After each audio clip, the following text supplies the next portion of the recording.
क्या आपको बार बार थकान रहती है? रात में बार बार पेशाब के लिए उठना पड़ता है? क्या सुबह उठते ही चेहरे या फिर पैरों में सूजन दिखाई देती? अगर हाँ, तो इसे सामान्य कमजोरी समझकर नजरअंदाज मत कीजिए। ये आपकी किडनी की शुरुआती खराबी के संकेत हो सकते हैं। भारत में लाखों लोग क्रोनिक किडनी डिजीज यानी कि CKD से पीड़ित हैं, लेकिन अधिकांश लोगों को तब पता चलता है जब तक किडनी काफी हद तक खराब हो जाती है। तो आज की इस वीडियो में मैं आपको बताऊंगा किडनी खराब होने के शुरुआती लक्षण, किन लोगों को सबसे ज्यादा खतरा होते हैं, कौन सी 6 चीजें किडनी मरीजों को नहीं खानी चाहिए और 4 ऐसे खाद्य पदार्थ जो कि सभी मरीज के लिए बेहतर हो सकते हैं। तो वीडियो को आखिर अंत तक जरूर देखें। नमस्कार दोस्तों, मेरा नाम है रोशन और आप सभी का स्वागत है द अपग्रेड हॉस्पिटल में।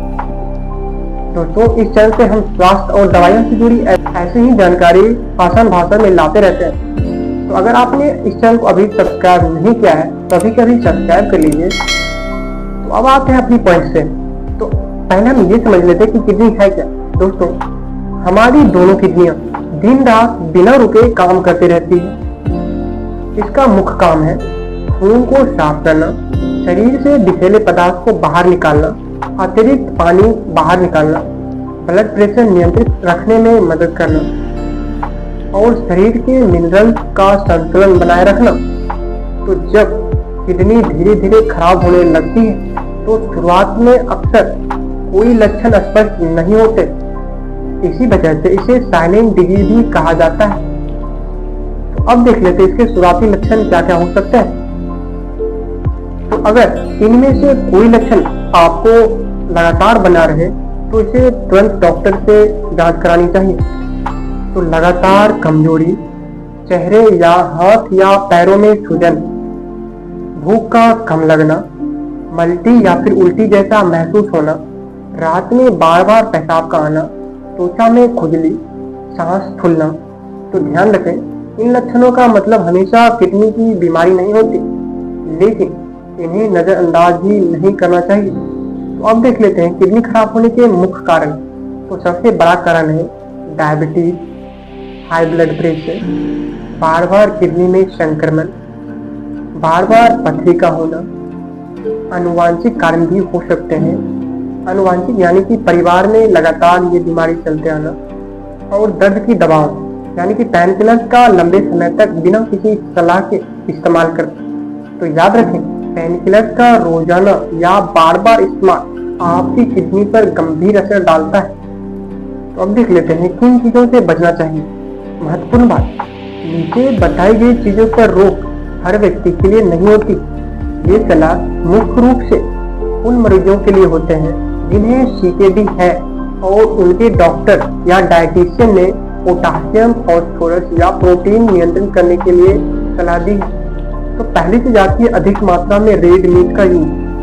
तो इसमें प्रोटीन और फास्फोरस अधिक मात्रा में होते हैं। और दूसरी चीज आती है प्रोसेस्ड मीट यानी कि पैकेट वाला मीट। इसमें भी सोडियम और प्रोजोवेटिव बहुत अधिक होते हैं। और तीसरी चीज आती है बिना सलाह के वे प्रोटीन यानी कि सप्लीमेंट का यूज करना। तो जरूरत से ज्यादा प्रोटीन पहले से खराब किडनी पर अत्यधिक दबाव डाल सकता है। और चौथी चीज आती है राजमा। तो कुछ CKD मरीज में पोटासियम और फास्फोरस अधिक होने के कारण इसकी मात्रा सीमित करनी पड़ सकती। तो पांचवी चीज आती है मूंग की दाल। इसे भी कई CKD मरीज में सीमित मात्रा में लेने की सलाह दी जाती है। छठी चीज आती है साबुत चना। तो फास्फोरस और पोटासियम अधिक होने के कारण कुछ मरीज में नियंत्रित मात्रा की जरूरत होती है। अब देख लेते हैं बेहतर विकल्प क्या है। तो पहले चीज आती है अंडे यानी कि एग, व्हाइट एग। उच्च गुणवत्ता वाले प्रोटीन और अपेक्षाकृत कम फास्फोरस होते हैं इसमें। तो दूसरी चीज आती है धुली हुई पीली मूंग दाल। तो आसानी से पचने वाला दालों में से एक है। तो इसे भिगोकर या फिर अच्छी तरह से पकाकर खाना बेहतर रहता है। तीसरी चीज आती है ताजी मछलियां।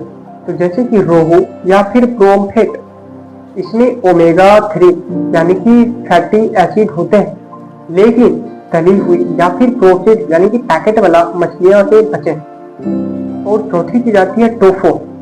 तो शाकाहारी लोगों के लिए अच्छा प्रोटीन विकल्प हो सकते हैं। रोज क्या करना चाहिए? तो दोस्तों, अगर आपको डॉक्टर ने मना नहीं किया है तो रोज 20 से 30 मिनट की हल्की वॉक जरूर करें।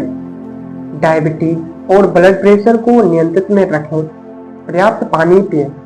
लेकिन यदि डॉक्टर ने सीमित मात्रा में कहा है तो उसी नियम का पालन करें। किसी भी दवा या फिर सप्लीमेंट का इस्तेमाल डॉक्टर की सलाह के बिना ना करें।